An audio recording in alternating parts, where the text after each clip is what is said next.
मिलकर करते हैं, अकेले नहीं कर सकते। सत्य का भी संगठन होना चाहिए। अकेले यदि सत्य के लिए संघर्ष करते हो तो 10 अन्यायी मिल करके हमको दबा देंगे और न्याय नहीं होने देंगे। न्याय ना मिलने पर व्यक्ति का हृदय दुखी होता है और उससे संविधान या सरकार या लोकतंत्र की आत्मा भंग होती है।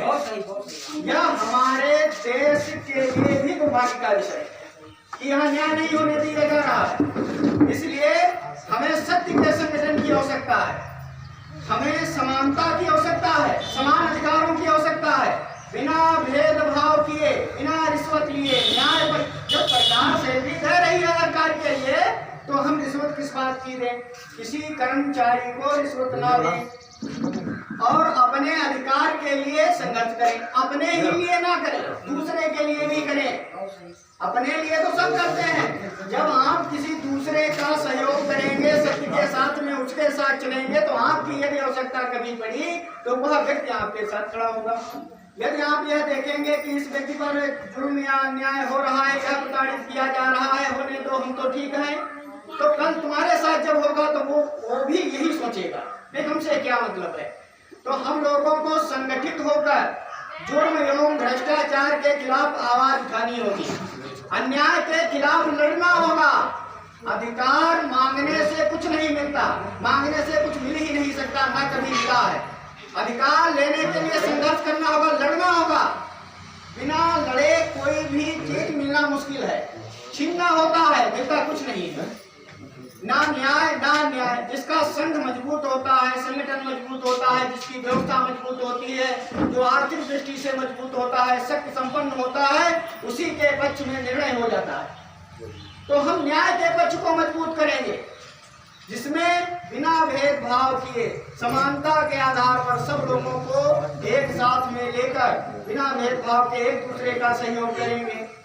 हर एक मनुष्य का हृदय जो है सब में दर्द, तकलीफ, भूख, प्यास बराबर है। हम बराबर भावना रखेंगे क्योंकि प्राचीन वेद है हमारा ऋग्वेद, उसमें लिखा है कर्म से जन्म से प्रत्येक व्यक्ति मनुष्य मात्र है। वह कर्म से ही सब कुछ निर्धारित किया जाता है। आज भी कर्म से ही सब कुछ निर्धारित होता है। जो पढ़े लिख करके कोई नियम बन जाता है, कोई नियम बन गया, कोई वकील बन गया, कोई पंडित बन गया, कोई कुछ बन गया, यह कर्म से ही आधारित हो रहा है। तो विद्या के बल के बिना सब बल शून्य हो जाते हैं। तो हमें शिक्षा के क्षेत्र में खुद बढ़ना होगा और हमें सहयोग समाज का भी करना होगा कि यदि किसी का बच्चा पढ़ाई में मन उसका अच्छा लगता है, उसकी आर्थिक स्थिति कमजोर है, तो हम 10 लोगों का समूह बना करके उस बच्चे का फीस है, किताबों का प्रबंध करेंगे। अरे वो तो आगे निकलेगा तभी हमारे काम आ जाएगा। लेकिन जुर्म को सहना, जुर्म करना यदि पाप है तो जुर्म को सहना उससे बड़ा पाप है, क्योंकि वह जुर्म को बढ़ावा देता है। जुर्म करने वाले को बढ़ावा देता है, उसका मनोबल बढ़ जाता है। वह आज आपके साथ अन्याय कर रहा है तो कल वह उसका मनोबल यदि बढ़ गया तो कल दूसरे के साथ अन्याय करेगा।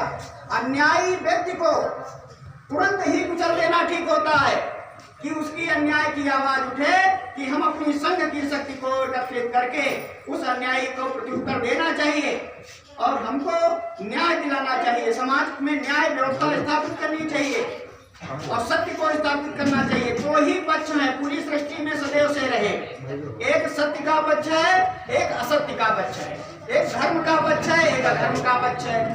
अधर्मों के समूह को जानते हैं हम अन्याय कर रहे हैं, लेकिन वो संगठित होकर अन्याय करते हैं कि उनको झूठ बोल ही रहे हैं तो ऐसा झूठ बोलो। उनकी योजनाएं होती हैं, इस योजना इस मिशन के तहत ऐसा झूठ ऐसा जाल बनेंगे तो ऐसा कार्य हमारा हो जाएगा। सत्य को संघर्ष करना होता है क्योंकि उसका कोई जाल नहीं होता, उसका कोई दाम नहीं होता है, वो तो फंसा होता है। तो सत्य का सहयोग हमें करना होगा। संगठन की नींव इसीलिए रखी गई, मानवाधिकार मतलब मानव का अधिकार। जो बर्ताव हमें अच्छा नहीं लगता है वह बर्ताव हमें दूसरे पर नहीं करना चाहिए।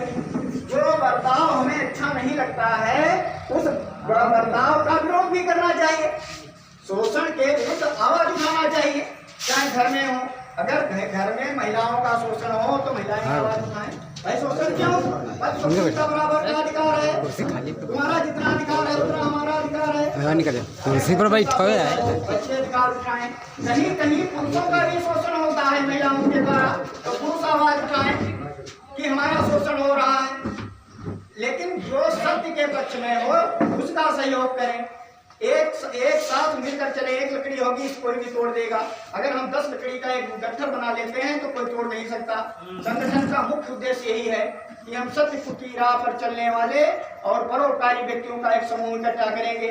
हम अकेले कुछ नहीं कर पाएंगे तो 20 लोग जाकर के हम धरना देंगे, प्रदर्शन करेंगे, हम अपना काम करवाएंगे। अब कर्मचारी जब सरकार ने सैलरी दे रखी है तो उसके पास गए, बाबू जी ले लो 100 ले लो 200 500 1000 हमारा ये काम कर दो। खुद रिश्वतखोरी को बढ़ावा दे रहे हैं। तुम वहां पर पहुंचो, हमारा ये अधिकार है, हमारा ये काम कीजिए।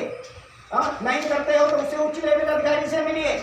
जब कोई नहीं करता है तो संघ में जुड़िए, संगठन में रहिए, संगठन से अपनी बात कहिए, न्यायालय तक बात पहुंचाई जाएगी, वहां से न्याय दिलाया जाएगा।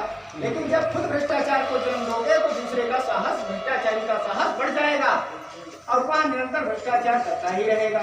तो शोषण खुद करवा रहा है, इसका जिम्मेदार स्वयं है, मानसिकता जिम्मेदार है। विचारधारा बदलनी होगी हमें।